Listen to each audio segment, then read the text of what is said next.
자, 안녕하십니까. 반갑습니다. 보험계리사에서 경제학을 담당한 신경수입니다. 자, 경제학이란 어떤 거냐? 이 사회에서 일어난 다양한 어떤 경제 문제나 경제 현상을 과학으로 접근하는 학문이에요.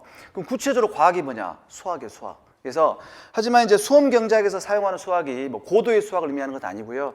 아주 기본적인 어떤 미분의 개념 정도 아시면 되거든요. 자, 그런데 일단 우리 보험계리사의 경제학의 난이도가 어떻게 되는가 살펴볼 텐데 이제 경제학을 시험 보는 데가 공무원 시험 보고요. 그 다음에 국회의직도 뭐 8급 공무원이고요. 7급 공무원의 경제학이 있고, 물론 9급에도 이제 경제 개론이 있긴 하지만 거의 선택을 하지 않기 때문에, 그 다음에 공인회계사 있고요. 그 다음에 우리 보험계리사 있고요. 그 다음에 감정평가사, 노무사 있고요.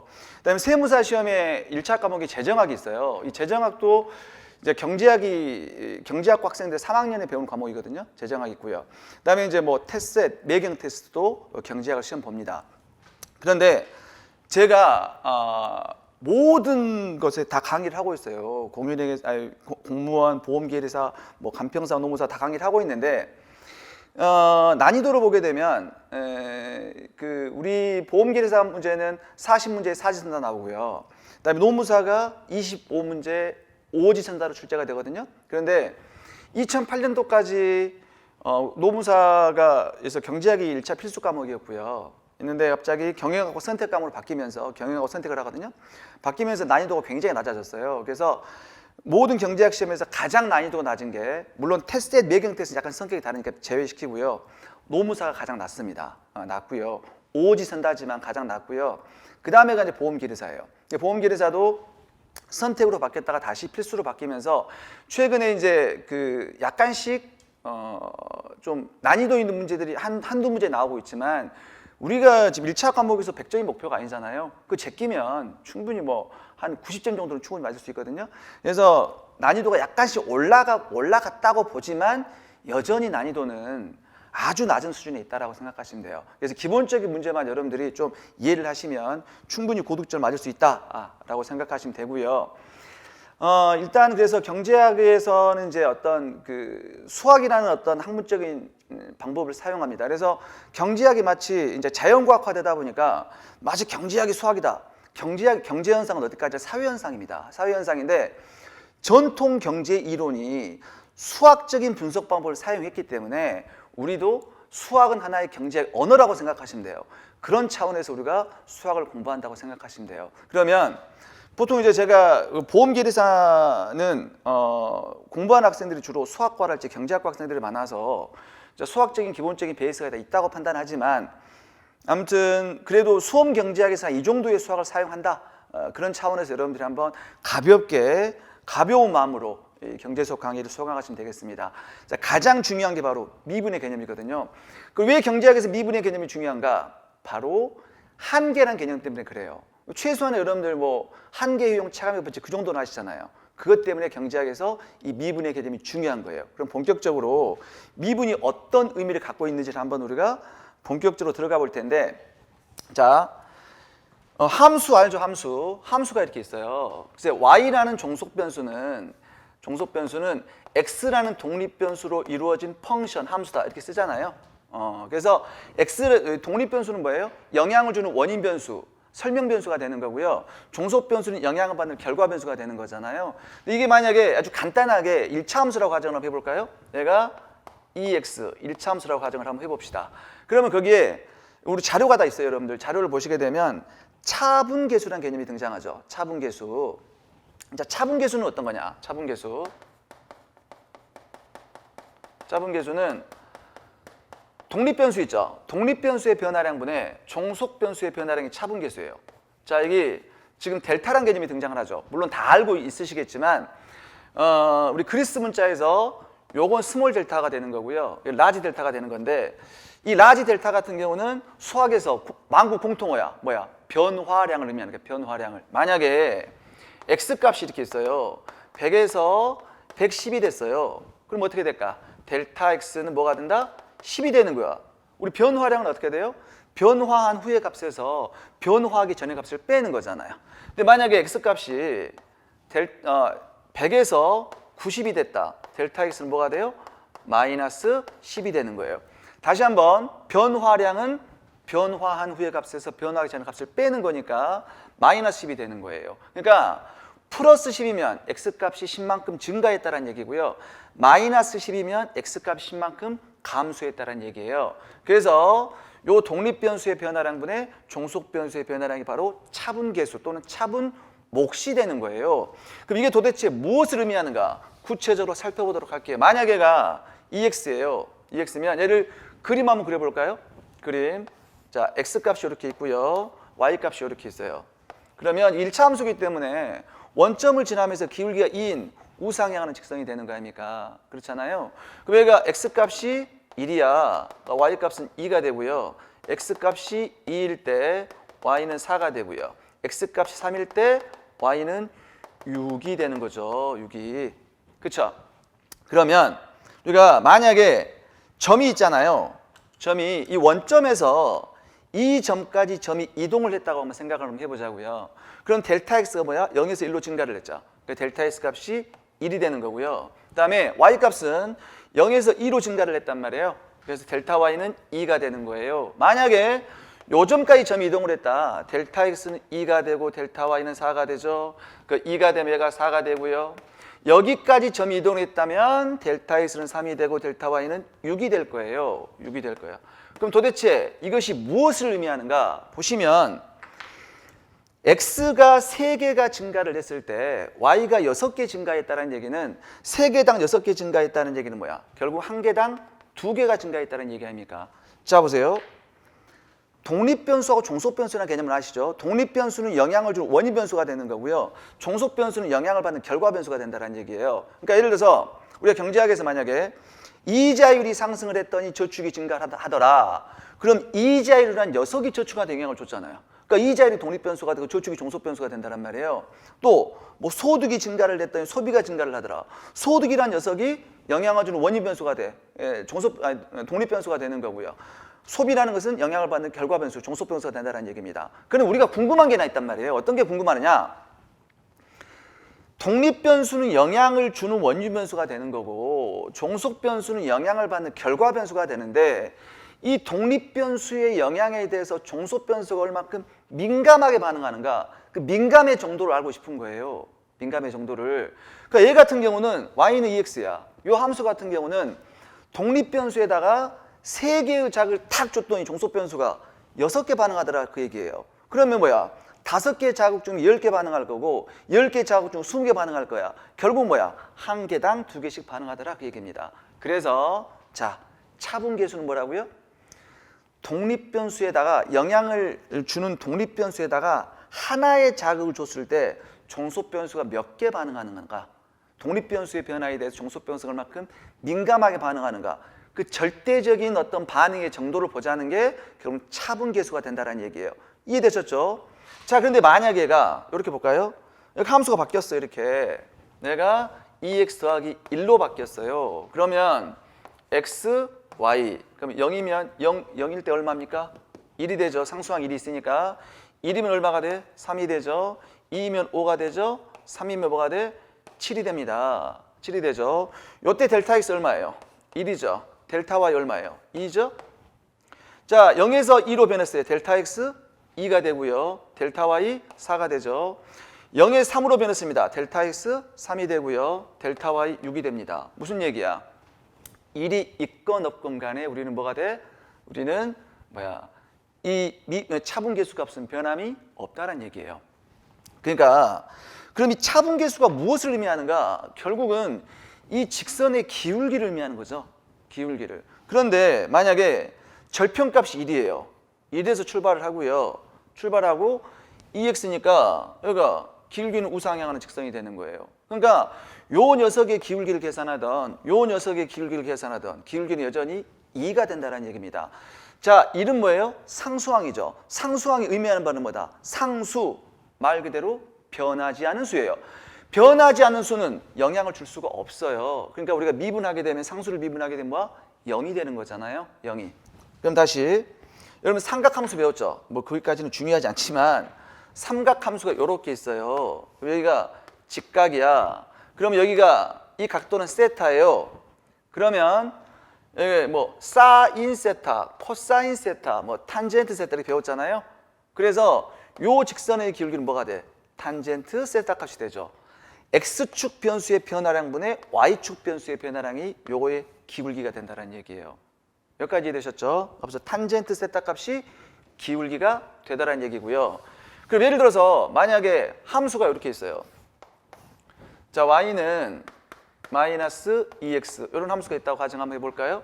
그러면 이렇게 있고 이런 우하향하는 직선이 나오겠죠. 그럼 여기가 x가 있고 y가 있어요. 그럼 여기가 마이너스 2를 대입하면 이 값은 2가 되는 거 아닙니까?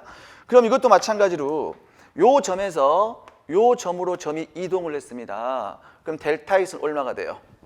마이너스 1에서 0으로 1 증가하죠. 델타 y는 2에서 0으로 두 개가 함수하죠. 얘 같은 기울기는 뭐가 된다? 얘의 기울기는 마이너스 2야. 그럼 얘는 어떻게 된다? 독립변수에다가 하나의 자극을 주면 종속변수는 2개씩 떨어진다는 얘기예요. 얘는 하나씩 자극을 주면 2개씩 증가한다는 얘기고 하나씩 자극을 주면 2개씩 감소한다는 얘기예요.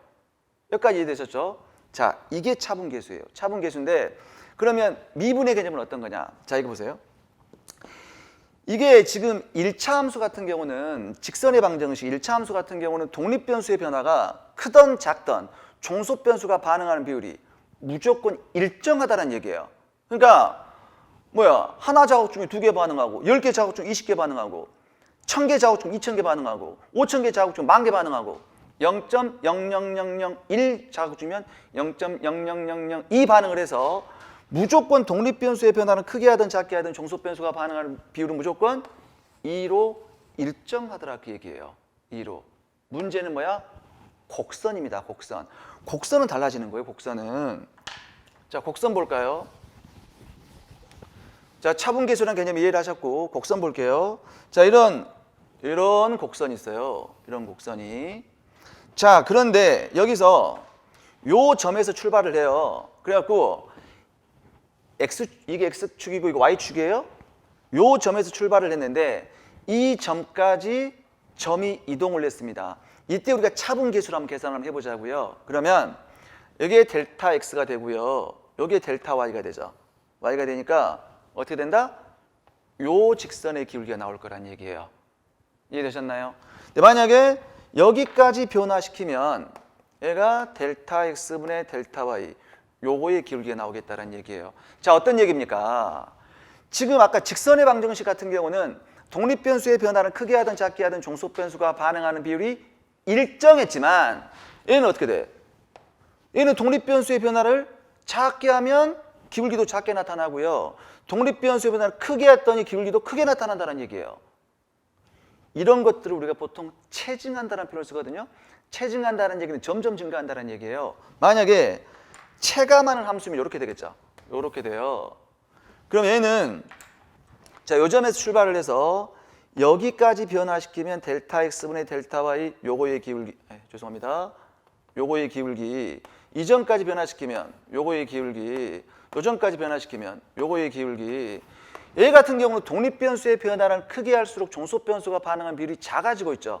요걸 우리가 체감한다는 표현을 써요. 이해되셨나요? 자, 그러면 여러분들이 느낌상이 이제 어떻게 돼요? 그러면 직선의 방정식 같은 경우는 독립변수의 변화를 크게 하든 작게 하든 종속변수가 반응하는 비율이 일정했지만 곡선 같은 경우는 독립변수의 변화가 약간의 0에 가까운 미세한 차이만 존재를 하더라도 종속변수가 반응하는 비율은 틀어진다는 얘기거든요. 이해되셨나요? 그럼 우리가 그렇기 때문에 0에 가까운 아주 미세한 차이만 존재를 하더라도 종속변수가 반응한 비율이 틀어지기 때문에 그 독립변수의 변화를 0으로 보내보자는 얘기예요. 0으로. 0으로 보내보면 어떤 현상이 벌어지는가 볼게요. 자, 요 점에서 여기까지 변화시켰어요. 그러면 차분계수는 델타 x분의 델타 y 이 기울기가 나올 거고요. 여기까지 변화시켰어. 델타 x분의 델타 y 요게 기울기가 나올 거고요. 제가 지금 뭐 하고 있어요? 독립변수의 변화를 아주 미세하게 쪼개고 있어요.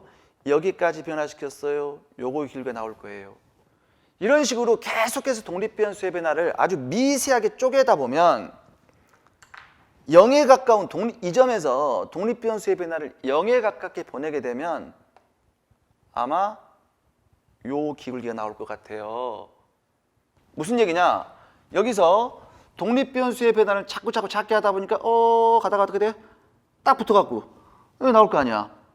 이게 뭐야? 여러분들이 알고 있는 뭐야? 그 점에서 그건 접선의 기울기인 거예요. 접선의 기울기. 이해되셨나요? 접선의 기울기. 그 접선의 기울기라는 개념이 등장하는 거예요. 그러니까 그러면 만약에 다시 곡선 다시 그릴게요. 곡선이 요렇게 있어. 요 점에서 이 접선의 길이가 이렇게 있어요. 그럼 만약에 우리가 눈에 보이진 않지만 요 점에서 만약에 약간 0에 가까운 0.00001만 약간만 옆으로 틀어지더라도 독립변수 하나당 종속변수가 반응한 비율이 틀어져 버린다는 얘기예요. 이해되셨나요? 그래서 우리가 그걸 어떻게 얘기를 하냐면요. 요 점에서의 순간적인 변화율이다. 순간 변화율이라는 표현을 쓰는 거예요. 그러면 여기서 요 기울기가 만약에 순간 변화율이 1대1이라고 합시다. 그럼 요 점에서 순간적으로 x 한 개나 y가 한 개씩 반응하는 거예요. 그럼 만약에 요 점에서 또 접선의 기울기를 그렸어요. 요 점에서. 그럼 얘가 1대3이라고 합시다. 그러면 요 점에서 순간적으로 1대3으로 반응한다는 얘기예요. 이해되셨나요? 그래서 순간 변화율이라는 개념이 등장하게 되는 거야. 즉 어떠냐? 이제는 요 독립변수의 변화를 0에 가깝게 보내보자. 독립변수의 변화를 미세하게 쪼개는 거예요. 미분이라고 하는 거예요. 미분. 그러니까 미분의 개념이 왜 도입된지 알겠죠? 그러니까 차분계수의 개념이나 미분의 개념이랑 똑같은 거예요. 독립변수 한 개당 종속변수 얼마큼 반응하게 되는가 똑같은 건데 이 직선의 방정식 같은 경우는 차분계수든 미분값은 똑같지만 곡선에서는 달라지기 때문에 우리가 미세하게 쪼갠다는 얘기예요. 쪼개서 독립변수의 변화를 0에 가깝게 보내보자. 근데 의미는 결국 똑같다는 얘기죠. 독립변수 한 개당 종속변수가 얼마큼 반응하는가 그 반응 비율이라는 얘기야. 그리고 우리가 뭐라고 그래? 그 점에서 그 접선의 길이가 되고 순간 변화율, 그 점에서 순간적인 변화율이라는 표현을 쓴다고요. 그게 바로 미분이에요, 미분. 그래서 여러분들 지금 미분의 개념 해갖고요, 차분계수 해갖고 막 복잡한 수식이 등장하죠. 볼 필요 없고요, 그렇더라 그 얘기. 그러니까 이거 경제수학 자료니까 최소한의 어떤 구색은 맞추려고 내가 막 써놓은 거야. 그러니까 그까지 볼 필요 없어요. 볼 필요 없고, 자 도함수 보세요, 도함수. 이 도함수의 개념, 델타 x가 0일 때, 즉 독립변수의 변화가 0일 때 차분계수에 만약 극한이 존재한다면 그 극한을 y는 fx의 도함수라고 한다. 우리가 그러니까 독립변수의 변화가 0에 가까울 때였던 그 값을 우리는 뭐라고 한다? 그 차분계수의 값을 우리는 도함수라고 하는 거고, 우리가 도함수를 구하는 작업을 미분했다라고 표시를 하는 거예요. 미분했다 표시를 하는 거예요. 자, 그러면 그 표시 방법이 어떤가 볼게요. 표시 방법이 시험 문제 나오지 않습니다. 나오지 않지만 우리가 이론적으로 논의를 할 때 그런 표시 쓸 거예요. 자, y는 fx가 이렇게 있어요. 자, 그러면 아까 델타 x분의 델타 y가 뭐라고요? 차분계수였죠. 이때 리미트 해갖고 이 델타 x를 0으로 보내보자라는 얘기예요. 0으로 보내면 얘를 이렇게 써요. dx분의 dy 이렇게 쓰는 거예요. 자, 어떻게 생각하시면 되냐면요, 이 델타는 뭔가 큰 변화량, 얘는 0에 가까운 미세한 변화량, 그렇게 이해를 하시면 돼요. 여전히 의미는 뭐다? 독립변수 한 개당 종속변수가 몇 개 반응하는가? 1대 몇으로 반응하는가? 그렇게 해석을 하는 거예요. 근데 물론 시험 문제건 교재 해석은 이 델타와 d는 혼용합니다. 주로 그냥 델타를 쓸 거예요. 자, 다음에 그래서 얘를 y라는 종속변수를 x라는 독립변수에 대해서 미분했다라고 얘기를 하는 거예요. 그리고 요 함수 있죠. 함수를 한번 미분했다라는 표시를 쓸 때 우리가 자, 어떻게 쓰냐면 얘를 만약에 y가 보세요. y가 fx니까 y 대신 fx 써도 되겠죠. fx라는 함수를 x에 대해서 미분했다 이렇게 쓰기도 해요. 근데 만약에 얘가 x제곱 마이너스 7x 더하기 9다 이렇게 나와 있어요. 그러면 이렇게 쓸 수 있겠죠. x제곱 마이너스 7x 더하기 9를 x에 대해서 미분했다 이렇게 표현을 써요. 쓰는데 이게 너무 무거워 보이잖아. 얘가 부모가 힘들어해요. 엄마가 힘들어해. 엄마가 힘들어하면 얘를 내려 쓸 수 있어요. 요렇게 요렇게 힘드니까 여기다가 이렇게 내려 쓸 수가 있다란 얘기예요. 그럼 다시 얘는 뭐야? 이렇게 쓸 수 있겠죠. dx 하고 뭐야? y 이렇게 쓸 수도 있고요. 또는 이렇게 쓸 수 있겠죠. 쓸 수 있고요. 그다음에 이 fx라는 함수를 한 번 미분했다. 그럴 때 우리가 프라임 써요. 프라임 f 프라임 x 이렇게 쓴다고요. 표시 방법이니까 우리 앞으로 한 번 미분했다. f 프라임 x 이렇게 쓸 거예요. 그래서 일단 거기 그 다음 장에 보니까 미분 도함수를 구하는 작업이다. 미분 표시 방법이 이렇게 나와 있고요. 나와 있고 그 미분은 결국 뭐가 된다? 도함수는 바로 접선의 기울기가 된다라고 그림이 나와 있습니다. 그러면 이제 구체적으로 이제 제 2장 들어갈게요. 구체적으로 어떻게 미분할 것인가? 물론 여러분들 미분 다 잘해요. 잘하지만 한번 볼게요. 그냥 가볍게 한번 보시라고. 가볍게. 미분 어떻게 합니까? 거기 먼저 일변수 함수의 미분법 나와 있죠. 자, y는 이렇게 있어요. 여기가 뭐 x의 n승 이렇게 나와 있나? x의 n승. 그럴 때 y를 x로 미분하세요. 그럼 뭐야? 지수가 하나 내려오죠? 지수가 내려오고 x의 n 빼기 1승. 지수 하나 빼주면 되는 거예요. n 빼기 1승. 이렇게. 그래서 여러분들 거기 이게 나와 있으니까 할게요. 나와 있으니까 할 텐데 모든 수의 영승은 1이죠. 그러니까 y는 x의 영승, 이게 모든 수의 영승 1이잖아요. 그럼 얘를 y를 x로 미분해라. 그러면 0이 튀어나와 0 곱하기 x의 0 빼기 1승 해봤자 뭐예요? 0이죠. 0 곱하면 0이죠. 그러니까 모든 수의 영승은 상수항을 미분하면 0이 된다는 얘기고요. 두 번째 y는 x의 7승. 이거 미분하게 되면 뭐야? 7x의 6승 되는 거야. 내려오고 지수 하나 빼면 되는 거예요. 됐고요. 그 다음에 y는 또 x의 3승분의 1. 자, 이게 나중에 이제 곧 배우게 될 목세 미분법도 있어요. 목세 미분법도 있는데 얘를 이렇게 바꿀 수 있죠. 이렇게. 그래갖고 미분하게 되면 y를 x로 미분하세요. 그럼 뭐야? 마이너스 3 튀어나오고 x의 마이너스 4승 이렇게 하시면 되는 거예요. 그 다음에가 루트 x? 자, y는 루트 x다? 이제는 어떻게 변형할까? 얘는 x의 2분의 1승이죠. 2분의 1승. 이때 이제 y를 x로 미분하세요. 그러면 2분의 1이 튀어나오는 거야. 튀어나오고 x의 2분의 1 빼기 1이에요. 이렇게. 그러면 얘는 2분의 1에 x의 마이너스 2분의 1승이죠. 그럼 얘는 2분의 1 곱하기 마이너스 지수가 있으면 x의 2분의 1승분의 1이죠. x의 2분의 1승이 뭐야? 루트 x니까 2 루트 x분의 1 이렇게 정리하시면 되고요. 그 다음에 그죠? 그런데 이제 여기에 앞에 상수항이 이제 붙어 있는 경우, 상수항이 자 y는 c x의 n승이 있어요. 그러면 y를 x로 미분하세요. 그러면 이 상수항이 붙어 있잖아요. 상수항 그대로 놔두는 거예요. 그래서 n 내려오고 n하고 c하고 x의 n 빼기 1승 이렇게 해주면 된다는 얘기예요. 자, 그 다음에 합과 차이 미분법. 더하기는 더하기로, 빼기는 빼기로 이렇게 하시면 된다는 얘기예요. 이건 중요한 거 아니고, 그렇죠? 이거 그냥 이거야. 그러니까 y는 3 x의 3승, 그렇죠? 빼기 2x의 제곱 더하기 7x 이렇게 있다고 생각해 보세요. 그러면 y를 x로 미분해라. 3, 3은 9, x에 뭐가 된다? 제곱이 되고요. 또 마이너스 있으니까 마이너스 2는 4, 마이너스 4, x 그다음에 더하기 7이 되겠죠. 이렇게.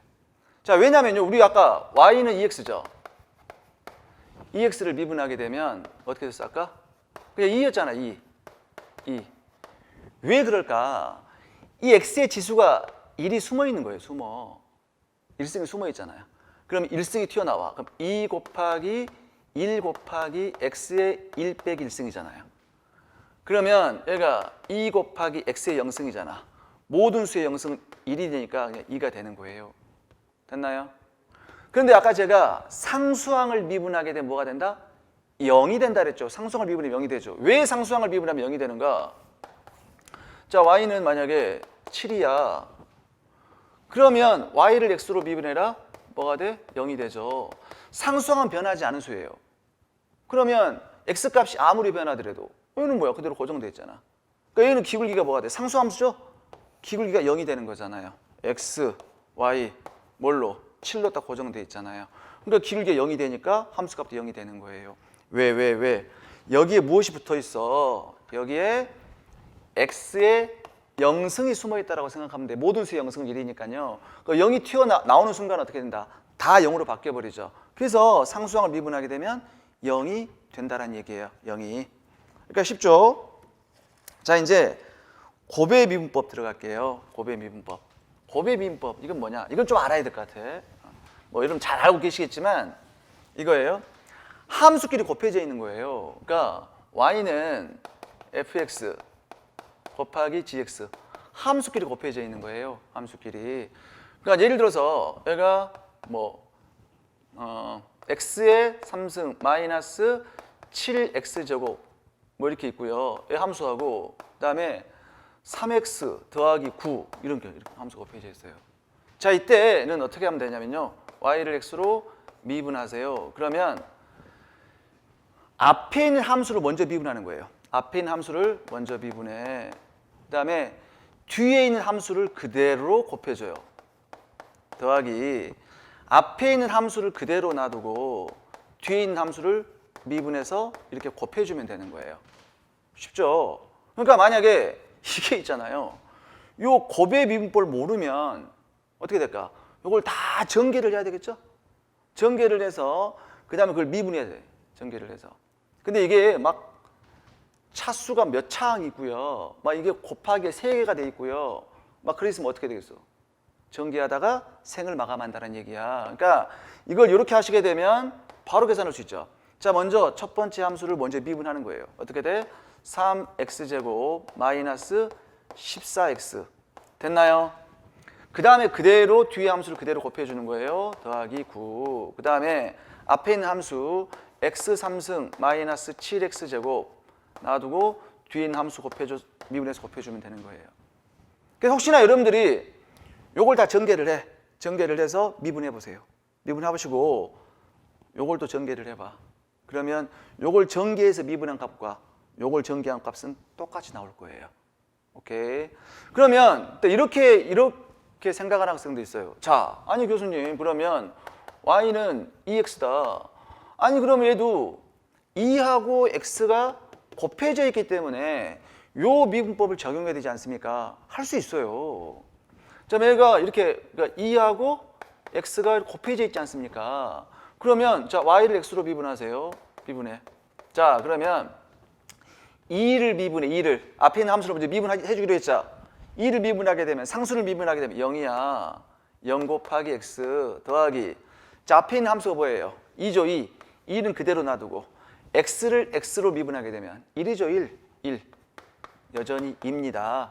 그러니까 요게 상수 함수 같은 경우는 이 곱의 미분법을 적용할 필요가 없다. 알겠죠? 이렇게 계산하니까. 그래서 1차 함수 같은 경우는 뭐야? 앞에 있는 개수만 읽어주면 우리 미분값이 도출되는 겁니다.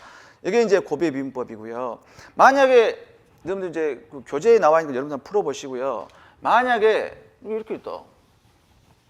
함수가 3개가 곱해져 있어요. 만약에 곱하기 hx. 그럼 동일하게 하면 되는 거예요. 동일하게. 자, y를 x로 미분하세요. 그러면 첫 번째 함수를 미분해. 그래갖고 뒤에 함수를 그대로 곱해주고요. 더하기 fx 그대로 놔두고요. 또 두 번째 함수를 미분해. g'x 하고 hx. 다음에 더하기 fx 곱하기 gx. 마지막 세 번째 함수를 프라임 x 미분해서 곱해주면 되는 거예요. 이렇게 적용시키면 된다는 얘기예요. 자, 몫의 미분법이 있어요. 몫의 미분법. 자, 몫의 미분법은 사실 이렇게 크게 이게 뭐 중요하거나 그렇진 않거든요. 근데 이제 물론 필요할 때가 있어요. 근데 주로 여러분들 뭐야, 더하기라면 빼기를 알아야 되고 곱하기하면 나누기도 알아야 되잖아. 그거 똑같은 거예요. 로그 함수 알면 지수 함수 알아야 될 거 아닙니까? 그래서 사실상 목세 비문법 공식이 좀 약간 복잡해요. 복잡한데 사실은 이건 뭐야, 곱세 비문법으로 바꿔서 우리가 풀면 돼요. 일단 나와 있기 때문에 이제 설명 좀 드릴게요. 자, 곱의 미분법은 쉽고요. 목세 비문법. y는 fx 나누기 gx 이렇게 있다고 합시다. 그러면 y를 x로 미분하세요. 그러면 무조건 이 몫이 나왔어요. 여기 몫이 분모 분수가 나왔어요. 무조건 분모 제곱하는 거예요. 무조건 일단 분모를 제곱을 해요. 분모를 제곱하고요. 자, 분자를 미분해요. f'x. 분자 미분하고 분모를 그대로 곱해줘요. 곱해주고 중요한 거 빼기야, 빼기입니다. 분자 놔두고 분모를 미분해서 곱해주면 돼요. 되거든요. 자, 그런데 만약에 우리 거기 한번 예제를 한번 볼까요? 제가 y는 x제곱 마이너스 1 하고요. 얘가 2x 더하기 3 나와 있나? 볼게요. 자, 요거 한번 미분해 보자. 그러면 y를 x로 미분하세요. 분모를 일단 무조건 제곱해라. 분모를. 그래서 분모를 일단 제곱해. 2x 더하기 3의 전체의 제곱. 제곱하고요. 자, 분자를 미분해요. 그럼 뭐가 돼? 2x 하고 분모를 그대로 곱해주자. 2x 더하기 3. 그다음에 빼기. 그다음에 분자를 놔도 x제곱 마이너스 1. 그다음에 분모를 미분해서 이렇게 곱해주자라는 얘기예요. 그래서 전개하면 되는 거예요. 전개하면 되는데 좀 제가 다른 예를 좀 들어봐야 되겠다. 괜히 이거 예를 괜히 들었다. 다른 거 들어볼게요. 다른 거. 네. 자, 보세요. y는 x 더하기 1 x제곱 마이너스 1이라고 생각해 보세요. 이렇게 한번 볼까요? 그러면 여기가 y를 x로 미분하자. 그럼 x 더하기 1의 제곱이죠. 자, 분자를 미분해 2x죠. 2x. 그 다음에 분모를 그대로 써줘. x 더하기 1. 그 다음에 빼기죠. 자, 분자를 그대로 놔둬. 분모를 미분해서 곱해줘도 1 곱 하나만 하죠? 곱 하나만 해요. 자, 그러면 이거 전개 한번 해볼까요? 얘가 2x제곱 2x제곱 그 다음에 더하기 2x 그쵸? 그 다음에 마이너스 x제곱 더하기 1이죠? 그쵸? 그 다음에 x 더하기 1이 제곱이죠. 자, 그러면 얘가 2x제곱에서 x제곱 빼면 x제곱이죠. x제곱 더하기 2x 더하기 1이죠. 그럼 얘도 x 더하기 1의 제곱이죠. 여러분 완전 제곱식 알죠? 완전 제곱식. 그래 알죠? 그래서 이게 x 더하기 1의 제곱 아닙니까? 얘도 x 더하기 1의 제곱이잖아요. 그럼 뭐가 돼? 1이 되는 겁니까? 1이. 완전 제곱식은 알 거라고 생각을 하고 있습니다. 오케이? 그래서 이게 왜 제가 이런 예를 들었을까? 보세요. 이게 여기 봐. 얘가 사실은 x 더하기 1 가로 열고 x 빼기 1이죠 이거. 이거 아시죠 이거? 이거 할 수 있잖아. 전개 한번 해보세요. 같거든요. 그러니까 x 더하기 1이라고 생각해 보세요. 그럼 어차피 최초에 이게 나눠지는 거야. 그 다음에 y를 x로 미분하게 되면 뭐가 돼? 1이 되는 거 아닙니까 1이. 이렇게 해도 1이 나오잖아요. 그걸 지금 확인시켜 주기 위해서 제가 요 식을 예를 들었고요.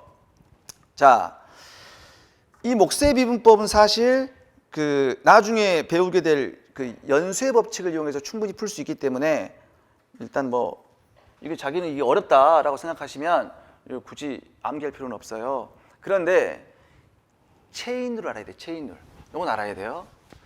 실제로 시험 문제에서 뭐 체인룰을 이용해서 뭔가 문제를 접근하라. 그렇게는 출제가 되지 않지만 우리가 경제학에서 나중에 이제 이론적으로 꼭 이 체인룰에 대해서 이해할 필요가 있는 이론이 몇 개가 있거든요. 그런 차원에서 여러분들이 연쇄 법칙을 알아야 돼요. 뭐냐? 간단해. 어렵지 않습니다. 자, y가 뭔가 x의 함수예요. x의 함수인데 그게 그 x가 다시 뭔가 z의 함수야. 이렇게 예를 들면. 근데 문제가 y를 만약에 z에 대해서 미분해요. 이렇게 문제가 나왔다고 생각해 보세요. 그 y는 x의 함수고 그 x가 다시 z의 함수이기 때문에 y는 z의 함수겠죠. 그럴 거 아니야. 그러니까 y를 z로 미분이 가능해요. 근데 문제는 얘가 y를 z로 미분해라 라는 얘기인데 보세요. 얘가 그러면 y가 x의 함수고 그 x가 다시 z의 함수이기 때문에 y는 z의 함수가 돼요. 근데 y하고 z라 그 사이에 누가 고리가 연결돼 있어? 이 x라는 녀석이 고리가 연결돼 있잖아요. 그래서 우리가 체인으로 연결돼 있다. 그래서 영어로 체인 룰이라고 하는 거고 한국말로 뭐라고 그래? 우리나라 말로 연쇄 법칙이라고 하는 거예요. 그러면 뒤에 이 y하고 z 사이에 x를 고리를 연결시켜 주는 거예요. 어떻게? y를 먼저 x로 미분하고요. 미분하고 곱하기 다시 x를 다시 z로 미분하면 된다는 얘기예요. 이해되셨나요? 그러니까 여기 보시면 어차피 이렇게 미분을 하더라도 양쪽 식을 한번 봐보세요. 식을 보게 되면 dx, dx 날아가는 거잖아. 똑같은 거 아니에요? 이해되셨나요? 그러니까 결국은 얘를 어떻게 되겠어? f'x 곱하기 g'z 이런 식으로 풀면 끝난다는 얘기예요. 근데 이게 굉장히 유용하거든요. 자, 볼게요. 그러면 거기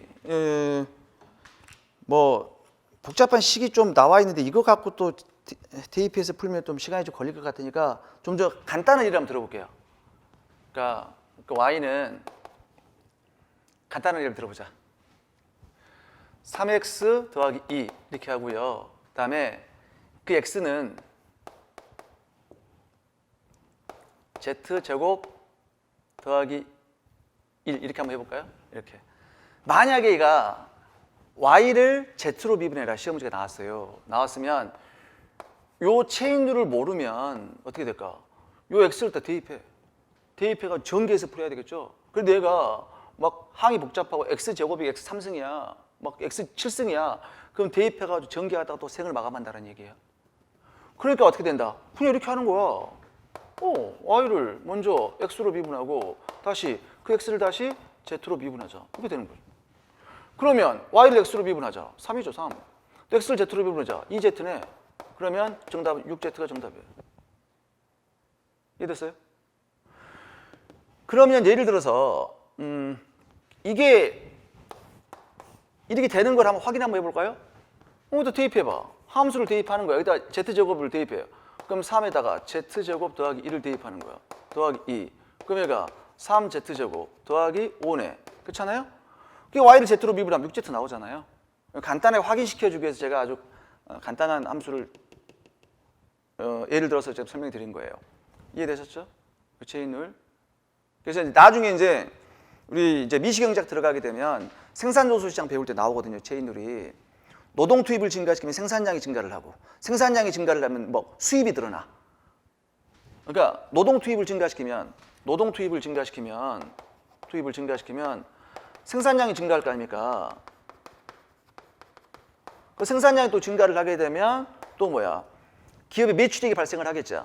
기업의 총 수입이 증가를 할 거고 또 뭐야? 노동 투입을 증가시키면 비용도 늘어나겠죠. 비용도. 여기서 우리가 체인룰이 나오거든요. 노동을 증가시키면 생산량이 늘어나고 생산량이 증가하면 수입이 늘어나. 노동을 증가해서 수입이 늘어나겠네. 그럼 노동과 수입의 이 생산량이라는 변수가 고리가 연결되어 있다는 얘기예요. 그때 우리가 체인룰을 적용을 해서 이 이론을 분석을 하게 되거든요. 그러니까 이 체인룰을 이용해서 문제를 푼다. 그런 건 안 나와요. 안 나오지만 그 의미만 좀 이해하시면 된다는 얘기예요. 그래서 여러분들이 또 이제 한 가지 팁을 하나 드릴게요. 뭐 팁을 드릴 거냐? 뭐 다 잘 아시겠지만 이 목세 비문법을 우리가 굳이 할 필요가 없다는 얘기인데 보세요. 뭐냐? 이 체인룰을 통해서 굉장히 중요한 식이 하나 도출돼요. 중요한 미분법이. 그래서 여기 체인룰을 통한 미분법을 제가 확인 한번 시켜드릴 텐데 여기에 지금 뭐 교재에는 안 나와 있어요. 우리 뭐 프린트문에 안 나와 있는데 볼게요. 요거 있잖아요. 만약에 함수회가 있잖아요. 이렇게 함수회가 지수가 있어요. 함수회가. 이게 이런 거지. x제곱 마이너스 2x 더하기 7 함수회가 막 이렇게 이게 육승 이렇게 되어 있다고요. 이렇게. 그러면 이걸 미분하려면 또 6번 또 곱해갖고 전개하다가 또 알겠죠? 그렇단 말이에요. 그러면 우리는 뭐야? 이걸 통해서 아까 체인룰 있죠? 체인룰을 통해서 어떤 하나의 중요한 공식을 도출할 수가 있거든요. 보세요. 이거 fx를 뭐로? 만약에 z로 치환하자는 얘기예요. 치환해버리면 보세요. 치환해버리면 y는 z의 n승이 되죠. 됐나요? n승이 되고요. 그 z는 다시 x의 함수가 되는 거잖아요. y는 z의 함수고 x가 다시 x의 함수 아닙니까? 근데 문제는 y를 x로 미분하세요. 그러면 우리는 뭐야? y하고 x 사이에 z가 고리가 연결되어 있죠. 그럼 y를 뭘로? z로 미분하고 그 z를 다시 뭘로? x로 미분하면 될 거 아닙니까? 자, y를 z로 미분해 n, z의 n-1 거기다 곱하기 z를 x로 미분해 f 프라임 x예요. 그러면 얘가 자 z가 뭐야? 원래 fx였죠. 원래 fx였잖아. 그러니까 n 하고요 fx의 전체의 n-1 곱하기 f 프라임 x가 된다는 얘기예요. 그게 이제 중요한 식이 도출되죠. 자, 요건 미분법 알아둘 필요가 있어요. 그러니까 예를 들어서 우리가 뭐 x의 6승이다 그러면 6x의 5승하면 되잖아. 되는데 여기 이 x가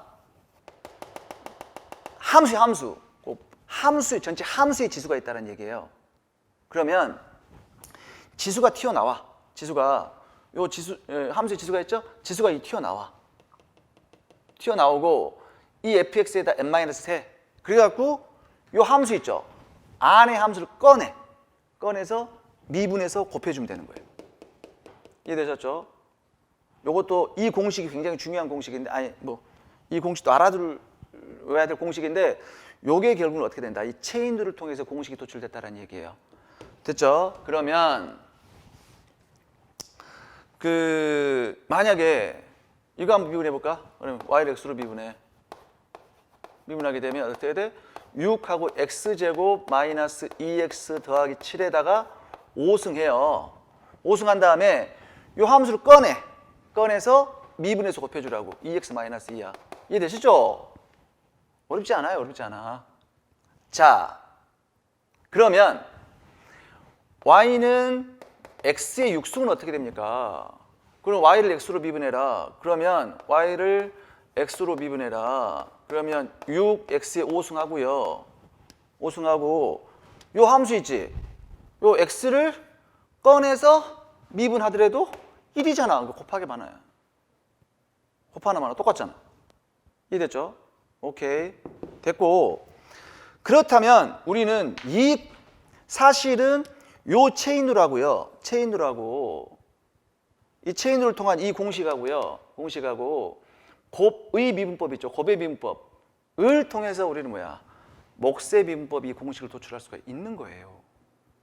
물론 여기가 수학 시간은 아니지만 그러니까 여러분들이 문제가 나는 이 몫의 미분법이 너무 어려워. 분모를 제곱하고 분자 미분하고 분모 곱해주고 빼기 분자 놔두고 분모 미분해서 곱해줘라. 이게 나는 복잡해. 그러면 어떻게 하면 돼? 이렇게 하죠. 이렇게 하는 거예요. 얘를 나눗셈은 곱하기로 변형시키면 되는 거잖아. 얘를 fx하고 곱하기 gx의 마이너스 1승. 그럼 곱하기로 바꾸면 있죠. 앞에 거 미분하고 뒤에 거 곱해주고 더하기 앞에 거 놔두고 뒤에서 미분해서 곱해주면 된다 그러잖아. 그럼 이거 그렇게 미분하는 거야. 이렇게 해갖고 자 앞에 함수를 미분해. 그 다음에 뒤에 함수 gx의 마이너스 1승이죠. 이걸 그대로 곱해줘. 더하기 앞에 함수를 그대로 놔두고 뒤에 함수를 미분해서 곱해주는데 자 어떻게 돼? 마이너스 1이 튀어나오겠죠. 자 마이너스 튀어나오고 gx의 몇 승? 마이너스 2승이 돼요. 거기에다가 이 함수를 꺼내서 미분해서 곱해주기로 했죠. G 프라임 X 이렇게 하는 거예요. 여기까지 됐나요? 자, 그러면 얘가 F 프라임 X에다가 그다음에 얘가 GX의 마이너스 1승을 우리가 한번 바꿔보자고. 얘를 GX 곱하기 GX의 마이너스 2승 해도 되죠. GX 곱하기 GX에서 마이너스 2승 해도 GX의 마이너스 2승이 되는 거잖아요. 그러니까 마이너스가 있니 앞으로 튀어나와. 마이너스 앞으로 빼. 그리고요 FX 하고요. 그다음에 요걸 앞에 써 G 프라임 X 하고요 곱하기 GX의 마이너스 2승 아니야. 요거. 야, 뭐가 보이기 시작하네, 그치? 보기 시작하네. 그럼 얘는 어떻게 될까? F 프라임 X 곱하기 GX 더하기 FX 곱하기 G 프라임 X. 그쵸? 전체하고 여기다가 GX의 전체의 마이너스 2승. 자, GX의 마이너스 2승 뭐야? GX의 제곱분의 1. 이 공식이 도출되더라 그 얘기예요. 그러니까 우리 시험 문제가 이제 만약에 나왔다 그러면 그 함수에가 지수가 있는 시험 문제가 가끔씩 나올 때가 있거든요. 그렇다면 우리는 이게 어려우니까 우리 이렇게 곱하기로 바꿔가지고 미분하게 되면 끝. 알겠죠? 오케이. 자, 그다음에 역함수의 비문법이 나와 있어요. 이것도 있죠. 의외로 유용하게 적용됩니다. 역함수의 비문법. 의외로 역함수의 비문법 뭐냐? 요거예요. y는 자 2x 더하기 1이에요. 그러면 y를 x로 미분하세요. 이미 배웠어요. 그쵸? 근데 문제가 이게 아니라 x를 y로 미분하세요. 이렇게 나온 거야. x를 y로 미분하세요. 그러면 y를 x로 미분해라 그러면 y로 정리를 해줘야 돼. 식을 정리해줘 갖고요. 정리해서 미분하면 되겠죠. 그런데 얘는 x를 y로 미분하세요. 역함수의 미분법. 그러면 이 식을 뭘로 정리해야 돼?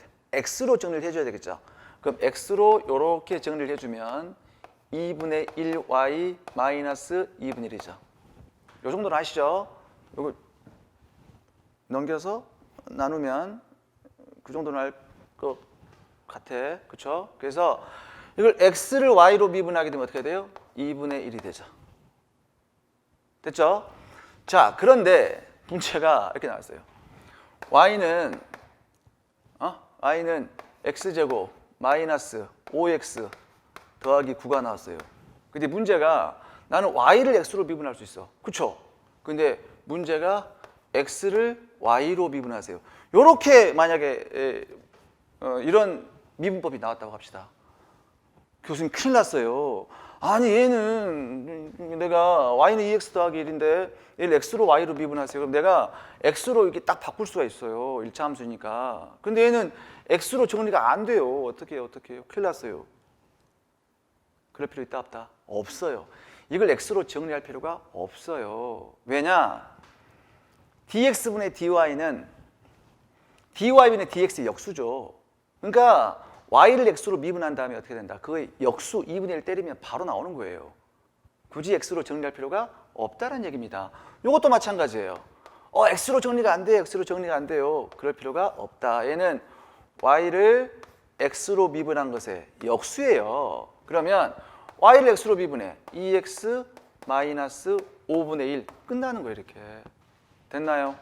이렇게 하시면 돼요. 이게 역함수의 미분법입니다. 역함수의 미분법. 이것도 유용하게 적용이 돼요.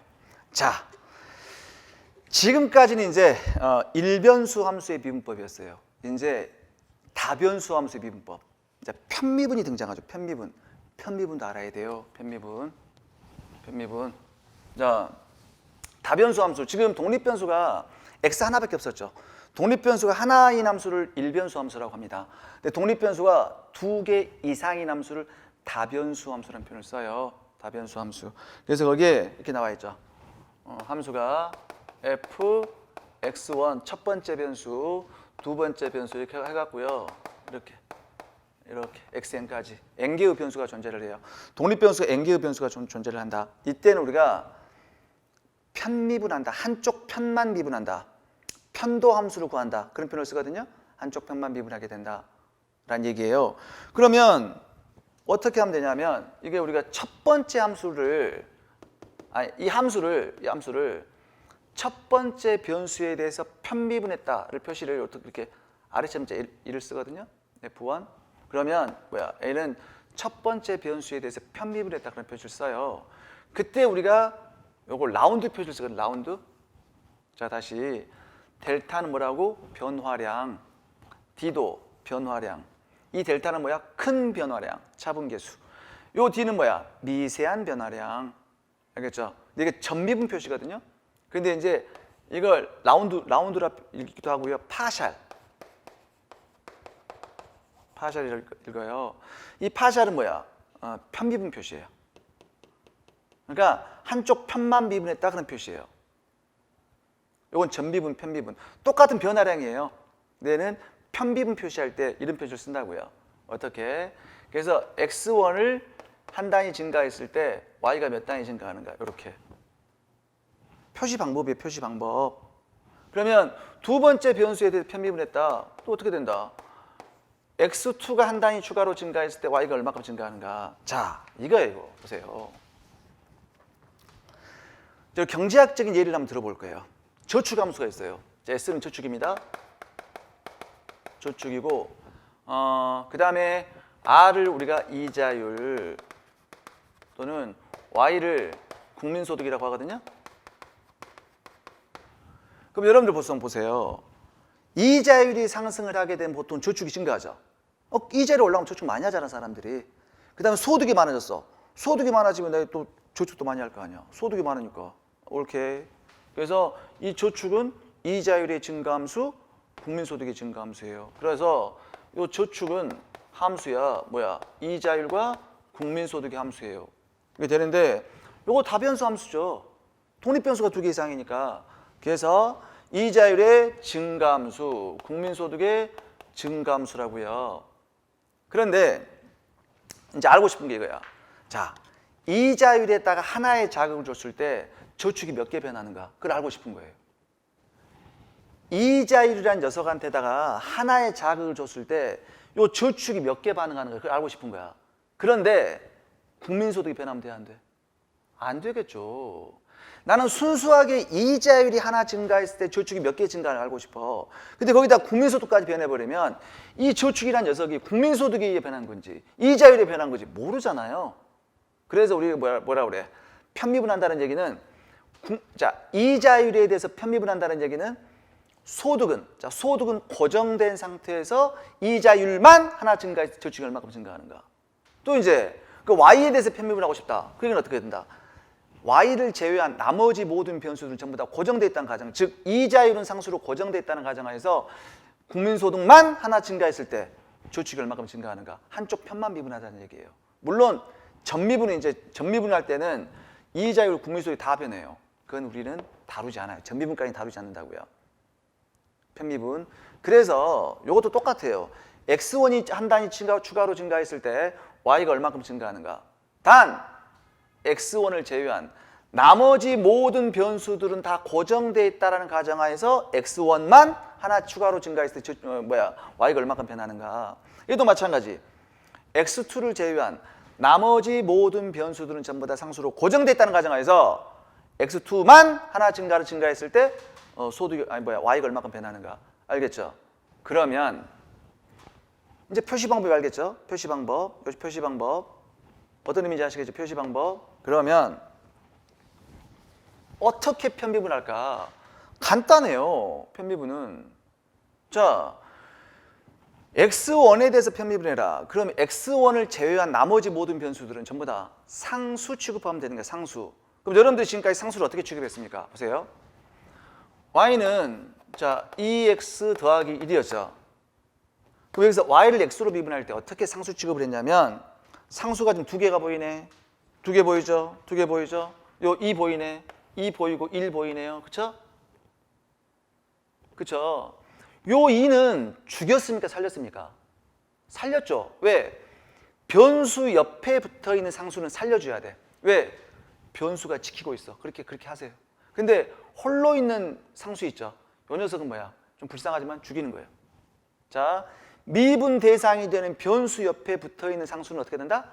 살려주고 변수가 없는 지 혼자 홀로 있는 상수는 죽이란 얘기예요. 그렇게 미분하면 되는 거예요. 그러니까 x1에 대해서 편미분해라. 나머지는 전부 다 상수 취급하는 거예요. 그러면 x1에 붙어 있는 애들은 살려주고 지 혼자 있어 죽이는 거예요. 이렇게 미분하면 돼요. 간단해요.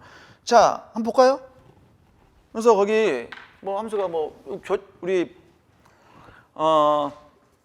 유인물에 나와 있는 걸 가정을 해서 얘기를 할게요. 자, y는 3, x1에 뭐가 돼? 3승 더하기 2, x1의 제곱, x2의 3승 더하기 4x의 4x2의 4승 이렇게 나왔나? 그러면 F1 이거 한번 해볼까요? 요거 얘는 자 x1을 제외한 나머지는 상수 취급되는 거예요. 그 x1만 뚫어지게 쳐다봐. x1만 뚫어지게. 그럼 이제 미분하면 9죠. 9, 3, 3, 9. 9x1의 제곱이야. 더하기 자 여기 x1만 뚫어지게 쳐다봐. 뚫어지게. 그 2는 4, x1이죠. 4, x1인데 이때 요 x2는 상수 취급돼야 돼. 그 x2의 3승 죽여 살려. 살려주자. x1 옆에 붙어 있잖아. 살려주는 거예요. 그래서 x2에 뭐가 돼? 3승 살려주는 거예요. 자, x1 없네. 불쌍하지만 죽이는 거예요. 됐나요? 자, 그다음에 x2의 편비분은 그 x2만 뚫어지게 쳐다봐. x2만. x2가 없네. 죽이는 거예요. 불쌍하지만 죽여야 돼. 어쩔 수 없어. 자, x2 여기 살아있네. 그럼 여기서 2x1의 제곱은 뭐야? 죽여 살려주자. x2가 붙어 있으니까. 그럼 3이 튀어나와. 3이 6 하고 x1의 제곱 하고 뭐야? x2의 제곱이 되겠죠. 차수가 하나 빠지니까. 그다음에 여기 또 x2 있네. 4, 4, 16 x2의 3승. 이해되죠? 어렵지 않습니다. 요게 편비분이야, 편비분. 됐죠? 간단하죠? 그러면 무슨 뭐 경제학에서 있죠. 뭐 고도의 편미분을 요구하냐? 그렇지 않아. 예를 들어 볼까요? 이런 개념이 나와요. 나중에 이제 효용함수가 등장하거든요. 효용함수. 그럼 A, X의 알파, Y 베타 이런 함수가 등장을 해요. 그러면 한계 대치율 MRS XY가 있어요. 그럼 얘는 나중에 다 배워요. 그래서 얘가 X제와의 한계 유형 나누기 Y제와의 한계 유형이에요. 그러면 요거를 이제 X로 미분해, X로 편미분한 거거든요. 편미분 한번 해보세요. 뭐가 튀어나와? 알파가 튀어나오겠죠. A 살리고요. X의 몇 승일까? 알파 마이너스 1승이 되겠죠. Y 베타 죽여 살려줘 붙어있잖아. 더하기 Y 베타다 그러면 죽이는 거지. 이해되셨나요? Y 베타 살려주고요.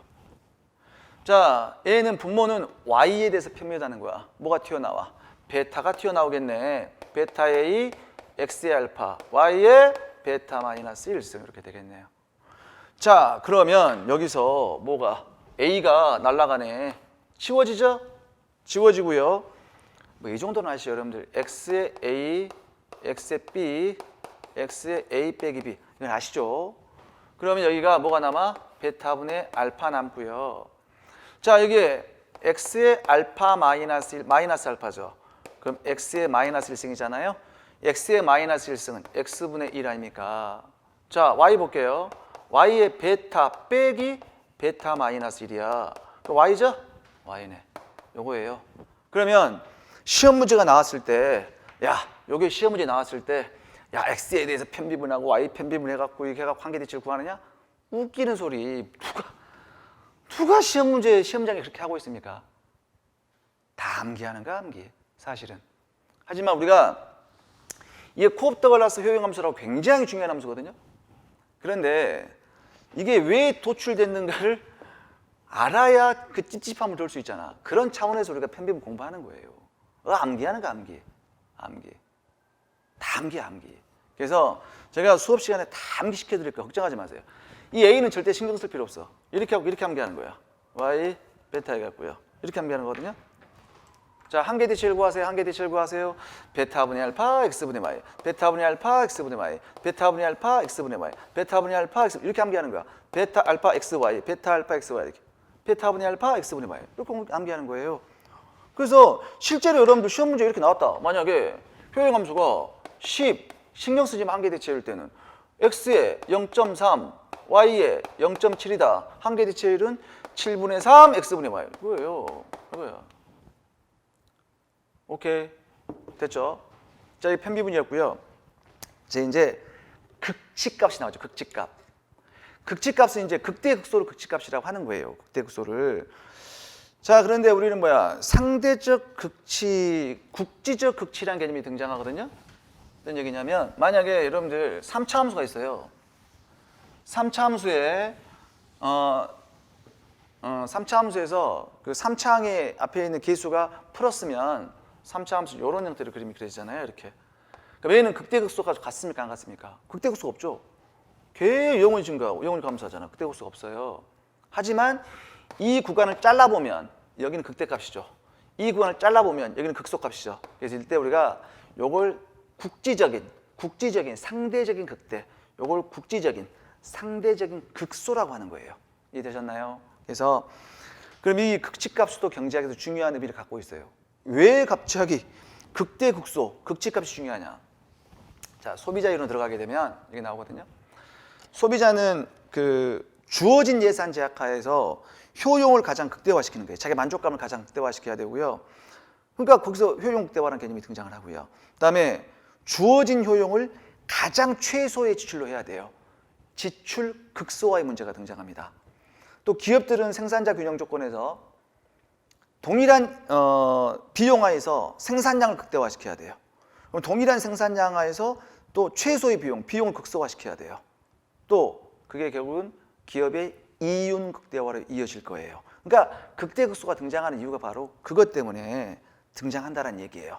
그러면 우리가 일단 요게 극대값이 되던 얘가 극소값이 되던 일단 어떻게 돼요? 여기 극대값이죠.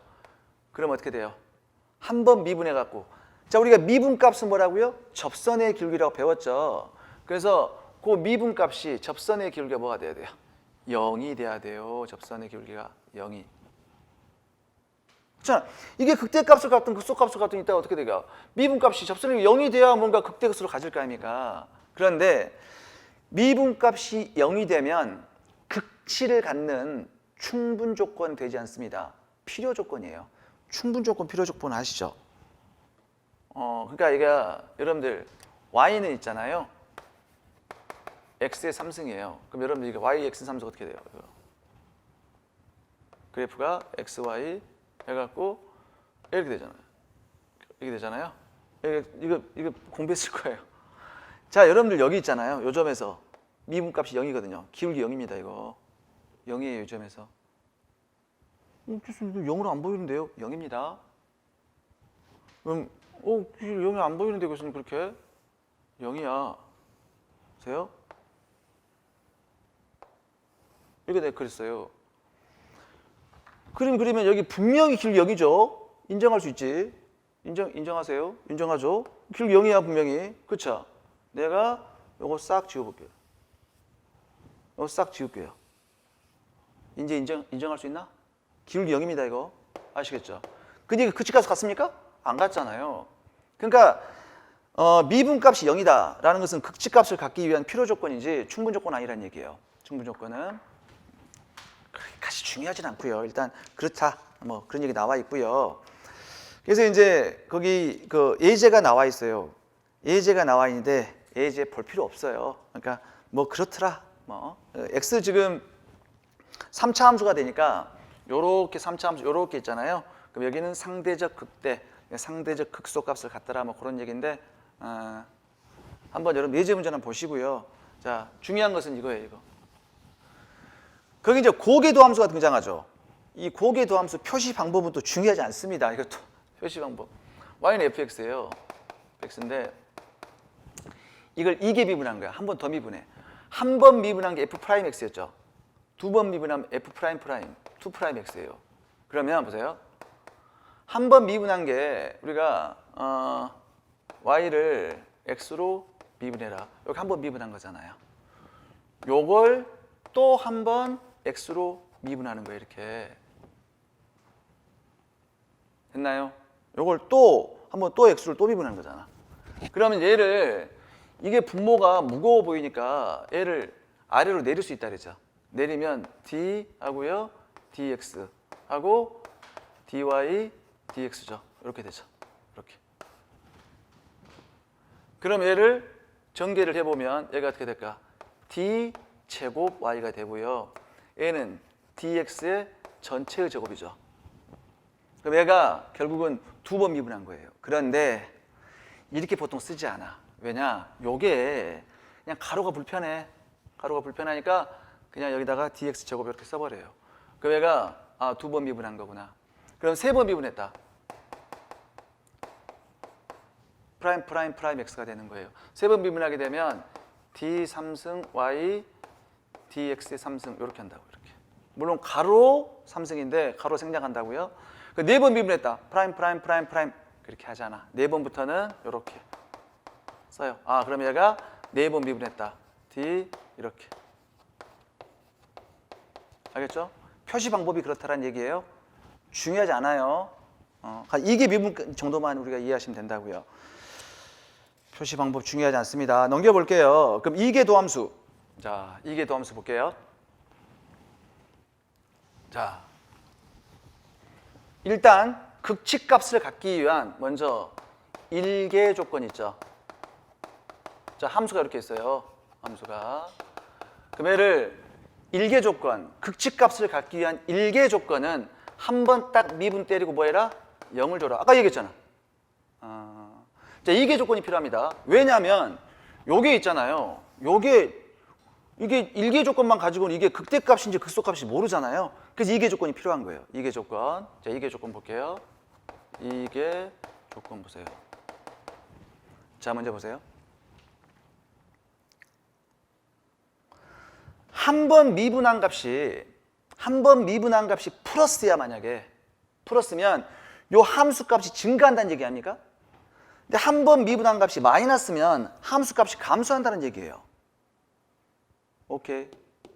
그런데 한 번 미분한 걸 또 미분해. 한 번 미분하는 그 값이 기울기잖아. 그걸 또 미분해. 그럼 기울기들의 기울기죠. 기울기들의 기울기. 그 얘기는 기울기들의 변화예요. 다시 한 번 미분한 것이 플러스면 함수값이 증가한다는 얘기예요. 그 두 번 미분한 거다. 두 번 미분한 것은 이 기울기들의 변화가 되는 거예요. 그럼 두 번 미분한 것이 플러스라는 얘기는 기울기들이 증가한다는 얘기예요. 그러면 요 점에서 기울기들이 뭐하고 있어? 증가하고 있죠? 기울기들이 지금 마이너스에서 플러스로 증가하고 있잖아. 극소값을 갖는 거예요. 근데 두 번 미분한 것이 마이너스라는 얘기는 뭐야? 기울기들의 기울기, 기울기들의 변화예요. 그럼 기울기들이 감소한다는 얘기 아닙니까? 그럼 요 점에서 기울기들이 점점 감소하고 있죠. 플러스에서 0으로 갔다가 마이너스로 가잖아요. 그러니까 여러분들 우리 간단한 얘기를 한번 들어볼까요? y는 봐보세요. y는 x제곱을 보자고. 이거 포물선이잖아. 이 정도로 하잖아. x제곱. 한번 미분 한번 해보세요. 자, 첫 번째 한 번 미분했어요. 미분은 뭐예요? 2x죠. 그러면 요게 극치값을 가지려면 요게 뭐가 돼야 돼? 0이 돼야 돼. 0이 돼야 되니까 x값은 뭐가 돼야 돼? 0이 돼야 돼요. 근데 두 번 미분하는 거야. 한 번 더 미분해. 두 번 미분했어요. 요게 뭐가 돼? 2가 되죠. 요걸 미분하고 또 미분했잖아. 그럼 2가 된다고요. 그러면 기울기들의 기울기가 2란 뜻이에요. 기울기들의 기울기가 2란 뜻이에요. 그럼 기울기들이 증가하고 있다는 얘기야. 극소값을 갖는다는 얘기예요. 보세요. 얘가 원함수 한번 볼까요? 원함수는 x, y 해갖고요. 얘가 요렇게 포물선 이 정도로 하시죠. 이거 좀 대칭적으로 그려야 되는데 이렇게 이해하세요? 이렇게 되잖아. y는 x제곱. 그럼 요걸 한번 미분했어요. 이걸 미분했어요. 그러면 x하고 여기는 f 프라임 x예요. f 프라임 x 2x죠? 이렇게 돼 있는 거예요. 그러면 요 곡선의 기울기들을 모아놓은 게 얘란 말이에요. 얘야. 그 다음에 다시 여기서 x 하고요. 얘가 f 프라임 프라임 x예요. 2 프라임. 걔는 뭐가 돼? 2죠? 2죠? 이렇게 고정되어 있어요. 그러면 여기가 1이에요. 아니 1이라고 써요. 얘가 1이야. 1이면 여기가 함수값이 뭐가 돼요? 1이죠? 1의 제곱 1이잖아. 2일 때 얼마입니까? 4죠? 자, 3을 대입해 보세요. 3이면 뭐야? 9죠? 3이면 9가 돼요. 오케이. 그런데 1일 때 이 미분값을 대입하잖아요. 이거 뭐가 돼요? 2죠. 자, 2일 때는 뭐가 돼요? 4죠. 3을 대입하면 뭐가 돼요? 6이죠. 무슨 얘기냐? 1일 때 함수값은 1이 되지만 요 점에서의 접선의 기울기는 2가 된다는 뜻이에요. 2일 때 함수값 4가 돼요. 미분값도 4야. 접선의 기울기도 4가 된다는 뜻이에요. 3을 대입하게 되면 함수값은 9가 되지만 요 접선의 6이 된다는 얘기예요. 이해됐죠? 그래서 요게 이제 미분한 거고요. 요걸 또 미분했어. 그러면 요거 2가 되죠. 요게 기울기가 2라는 얘기 아닙니까? 요거에 또 미분했으니까 요거의 기울기가 2라는 뜻이야. 그러면 요 기울기들이, 이 원함수의 기울기들이 점점 증가하고 있네. 그러니까 극소값을 갖겠네. 즉 어떤 얘기냐? 두 번 미분한 게 플러스니까 극소값을 갖겠네. 자, 제가 좀 수학에 대해서 자기가 좀 마인드가 좀 부족하고 좀 그런 학생들이 아마 없을 거예요. 내가 보험길에서 제가 강의 들어오면서 물어봤더니 대부분 수학을 잘하는 학생들이 많다고 하더라고요.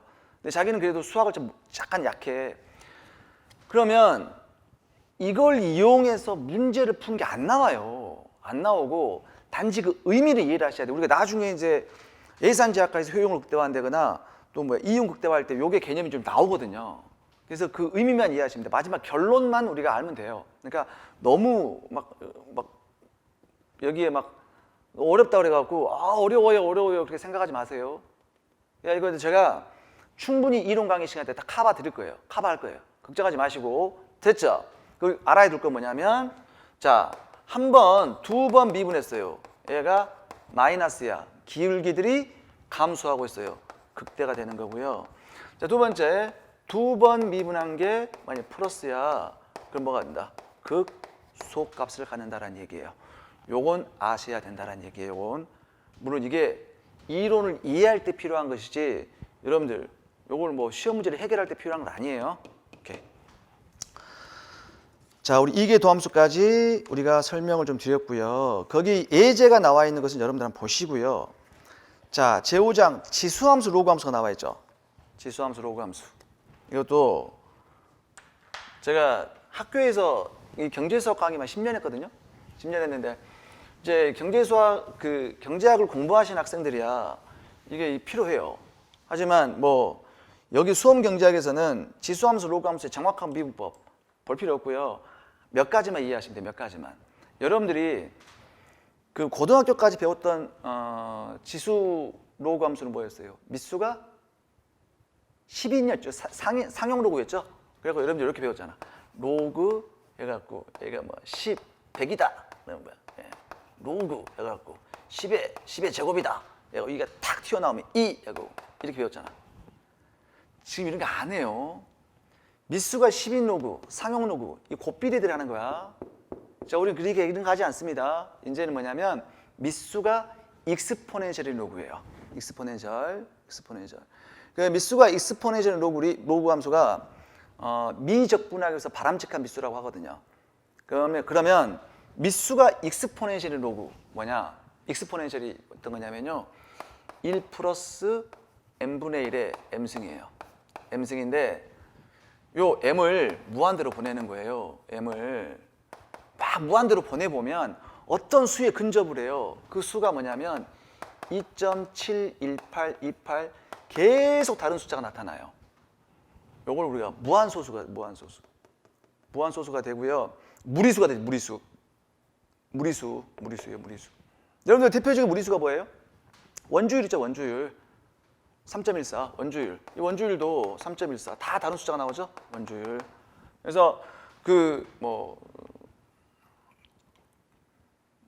원의 넓이 뭐예요? 2파이R 제곱.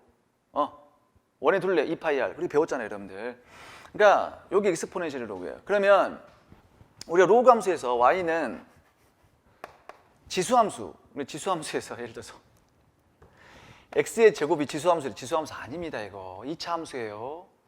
2차 함수예요. 지수함수는 이런 게 지수함수야. 이 x승 알겠죠? 지수에가 변수가 있는 걸 지수함수예요. 2차 함수입니다.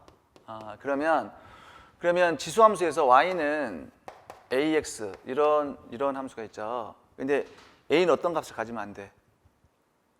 어떤 값은 1이 되면 안 된대. 당연히 1이 되면 안 되고요. 아니 0이 되면 안 된대. 0이 되면 안 되고요. 얘는 뭐가 돼야 돼? 1이 되면 안 돼. 1이 되면 1이 될 수가 없어요. 1이. 그래서 여기가 이제 뭐 a는 1이 되면 안 돼요. 그렇죠? 그래서 a가 0보다 크고 1보다 작으면 감소함수, a가 1보다 크면 증가함수. 그래 배우죠. 자, 지수함수를 로그함수로 바꾸면 어떻게 돼요? x는 로그 ax 이렇게 되죠. ay 이렇게 되죠. 순서 x는 로그 ay 그렇죠. 그다음에 y는 a의 x승 이렇게. 이거 한번 배웠을 거예요. 그래서 이거 배웠을 건데 이제 앞으로 이 미수가 이 a가 뭐가 된다? 익스포넨셜이 로그. 요걸 우리가 익스포넨셜이라고 해요. 그래서 익스포넨셜을 우리가 그냥 2라고 써. 2. 알겠죠?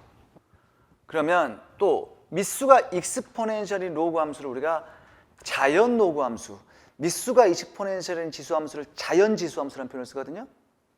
그래서 앞으로 로그 이렇게 안 써요. 이제 이렇게 쓰면 상용 로그가 비슷하게 되는 거야. 그래서 자연 로그는 어떻게 된다? 요렇게 쓴다고. n이 뭐야? 내추럴 자연 로그라는 뜻이에요. 미수가 익스포넨셜인 로그예요. 오케이. 그러면 여기서 우리 건져갈 것은 뭐냐면요. 물론 거기에 뭐 자연 지수 함수의 미분법 해갖고요. 뭐 y는 뭐 익스포넨셜 x승이다. 그럼 y를 x로 미분하세요. 그럼 바로 이렇게 나오거든요. 이건 뭐 나와 있는데 알 필요 없어요. 단 알아야 되는 거 로그 함수는 알아야 돼. 로그 함수는 알아야 돼요. 그래서 자 거기 넘겨서 로그 함수를 한번 볼게요. 로그 함수. 그래서 로그 ax 나와 있죠. 그래서 마찬가지 y는 로그 ax인데 x는 뭐가 되면 안 돼? 1이 되면 안 돼요. 안 되고요. a가 0보다 크고 1보다 작으면 감소함수, a가 1보다 크면 증가함수 이렇게 나오거든요. 자 그런데 아무튼 a는 1이 되면 안 돼요. 그래서 상용 로그는 밑수가 밑이 10인 로그, 자연 로그는 밑이 익스포넨셜 로그다. 로그 법칙 나와 있죠. 그래서 로그 법칙만 잠깐 볼게요. 로그 법칙. 이미 여러분들이 다 이거 했을 거야. 그래서 이거 첫 번째 로그 xy 이건 알아야 돼. 이때부터 알아야 돼. 얘는 로그 x 더하기 로그 y 이렇게 되죠. 우리 곱하기는 더하기로 가죠. 그다음에 로그 x 나누기 y다.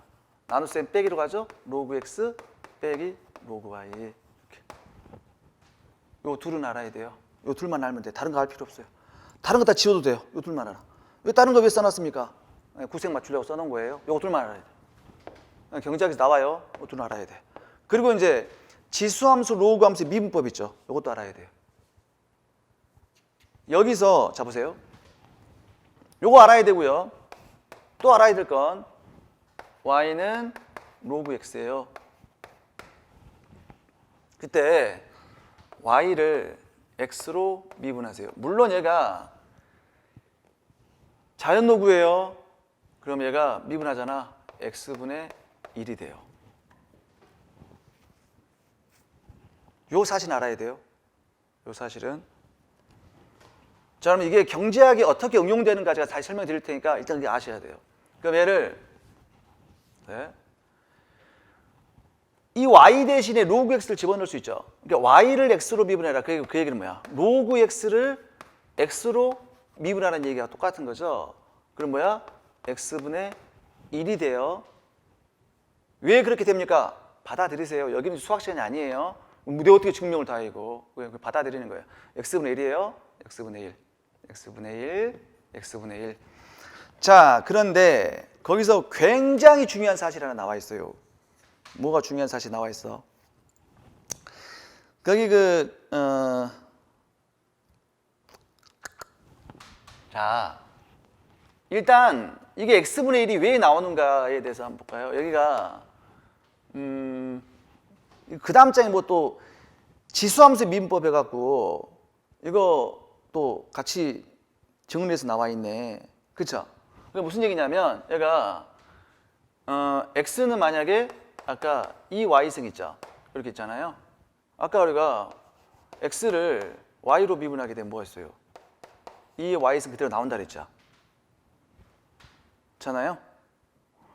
그러면 얘가 그런데 얘를 y로 어떻게 바꿀 수 있어요? y는 로그 익스포넨셜 x죠. 이렇게 바꿀 수 있죠. 그쵸? 이해돼 안 돼? 그럼 아까 요걸 y를 x로 미분하면 x분의 1 아닙니까? 그럼 보세요. 요걸 통해서 역함수의 미분법을 통해서 y를 x로 미분하게 되면 2의 y승분의 1이죠. 이거 역수치하면 해도 역수치하면 2의 y승분의 1 아니야? 그 2의 y승이 뭔데? 2의 y승이 여기가 x 아니야? 2의 y승이 x니까 그럼 결국 x분의 1 나오네. y를 x로 미분하면 x분의 1 나오네. 이해됐어요? 뭐 이거 중요하지 않고요. 여기서 이거 하고 싶은 얘기 얘야. 그래서 요거 양변에다가 dx를 곱하는 거예요. 양변에 dx를 곱하면 d 로그 x는 x분의 dx가 돼요. 그럼 얘는 로그 x에다가 앞에다가 델타를 써주면 얘는 어떻게 될까? x분의 델타 x가 돼요. 자, 굉장히 중요한 사실인데 뭐냐면요, 이거야.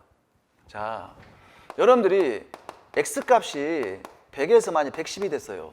x값이 몇 프로 증가했다고 그래요? 보통 10% 증가했다고 하잖아요. 10%. 어떻게 구했습니까? 자, 우리 퍼센트를 계산할 때, 변화율을 계산할 때 분모에다가 어떻게 된다? 항상 초기값을 집어넣죠. 집어넣고 분자에는 뭘 집어넣어? 변화량을 집어넣죠. 이렇게. 거기에다가 이제 곱하기 100을 하게 되면 우리가 퍼센트가 되지만 곱하기 100은 우리가 눈에 보기 편하려고 일부러 곱해주는 거잖아요. 그래서 곱하기 10은 생략. 그럼 어떻게 돼? 얘가 결국은 0.1 되는 거 아닙니까? 0.1. 그래서 우리가 10%라고 하잖아. 그럼 얘를 일반화 시켜볼까요? 그럼 분모는 어떻게 됩니까? 분모는 원래 함수값 x값, 분자는 뭐가 돼요? x의 변화량이 되죠. 무슨 얘기야? 그러니까 변화율이 된다는 얘기예요. 물론 곱하기 하면 이제 퍼센트가 돼요.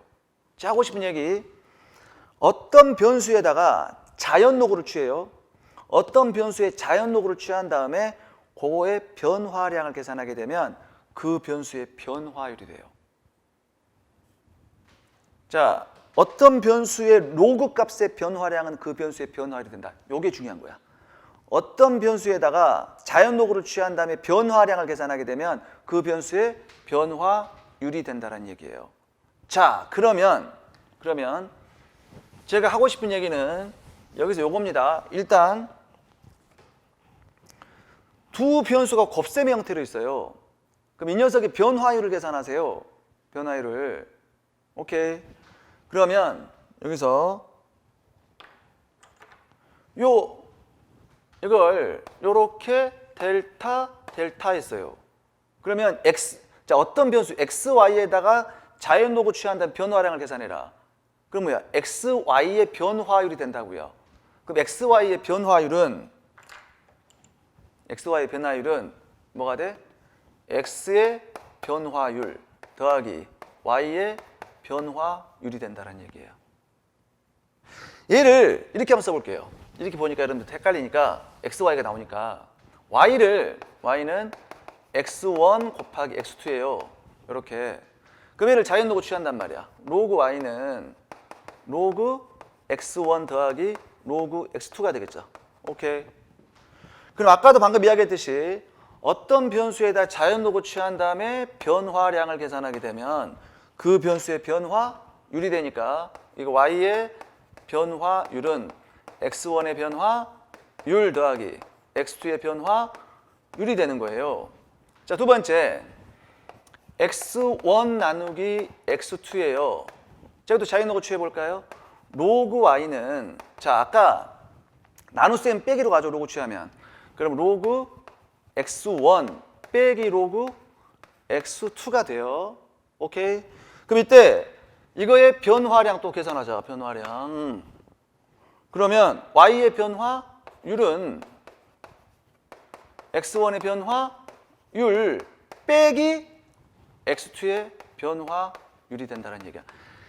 자, 무슨 얘기냐? 어떤 경제학에서 나와요. 곱셈이 나와요. 곱셈이 나오면 요 녀석의 변화율을 계산하다. 그러면 요거의 변화율 더하기 요거의 변화율이야. 나눗셈이 나왔어. 그럼 분자 이 변화율을 계산해라 문제가 나와요. 그럼 x1의 변화율 빼기 x2의 변화율. 요것만 알면 돼. 요것만. 오케이. 그러니까 곱하기는 더하기로 변화율, 나눗셈 빼기로 간다. 이거 사실만 알면 돼요. 그다음에 약간 고차원적인 게 약간 하나만 생각해 볼까요?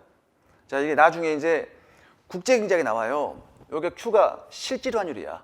실질 환율이면 얘는 명목 환율 곱하기 외국의 물가, 국내 물가거든요. 자, 요거 변화율로 계산하는 문제가 나와요. 그러면 Q의 변화율은 자, 나눗셈이죠? 나눗셈 뭐야? 빼기로 간다. 분자의 변화율 빼기 분모의 변화율이에요. 근데 분자가 E하고 PF가 곱해져 있어요. 곱하기는 뭐야? 더하기로. 알겠죠? 그럼 간단하게 대입해서 풀면 되는 거예요. E의 변화율, 명목환율의 변화율, PF의 변화율. PF가 뭐야?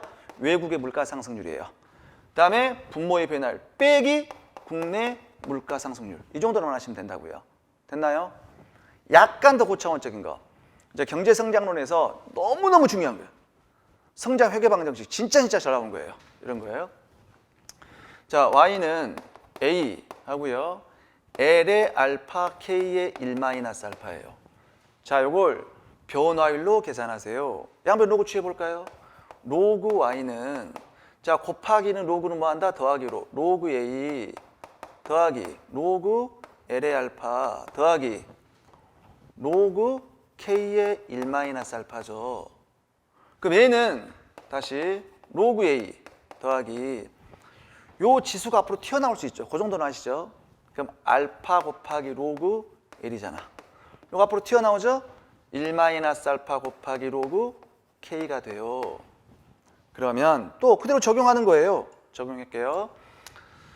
자, 요거의 변화량, 이거에다 변화량, 얘도 자, 상수는 밖에 있으니까 상수는 뭐 변화가 없으니까 이것도 변화량 이렇게 한다고요. 그러면 계산 문제 y의 변화율은 a의 변화율 더하기 자 알파 곱하기 l의 변화율 더하기 1-알파 곱하기 k의 변화율. 요런 거 문제 풀려고 여기에 뭐 로그 함수가 나오는 거예요, 사실은. 그러니까 나는 로그 함수 모르겠다. 그러면 뭐야? 요 변화율을 어떻게 계산하지만 여러분들이 암기해 두시면 충분히 문제 해결할 수 있다는 얘기예요. 우리가 굉장히 중요하게 다루는 내용들이거든요. 자, 그 중간중간에 생략한 내용들은 여러분들이 한번 확인해 보시면 되고, 수학 잘할 거 아니에요, 여러분들이. 확인하시면 되는 거고, 경제 수학에서, 즉, 이제 수험 경제학에 사용하는 수학은 한 이 정도다. 이 정도로만 정리하시면 충분히 여러분들 따라올 수 있어요. 나머지 이제 부족한 부분들은 제가 이론 강의 시간 때 다 메꿔 드릴 테니까 우리 강의 시간에 건강한 모습으로 뵙겠습니다. 지금까지 신경수였습니다. 감사합니다.